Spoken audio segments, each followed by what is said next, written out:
ఇంటి యజమానికి అదృష్టం బాగా కలిసి రావాలంటే, ఇంట్లో వాళ్ళందరికీ డబ్బులు బాగా రావాలంటే, ఇంట్లో పిల్లలు తొందరగా సెటిల్ అవ్వాలంటే, తులసి కోట దగ్గర ఆడవాళ్ళు ప్రత్యేకంగా పూజ చేయాలి.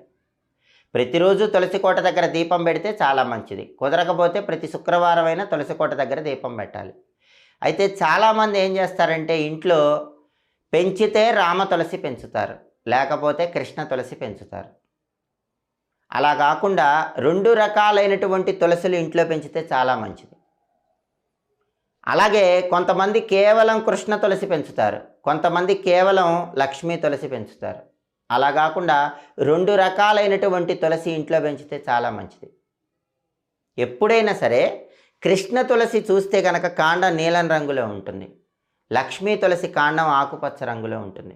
కృష్ణ తులసి ఆకులు కొద్దిగా నల్లగా ఉంటాయి, లక్ష్మీ తులసి ఆకులు ఆకుపచ్చ రంగులో ఉంటాయి.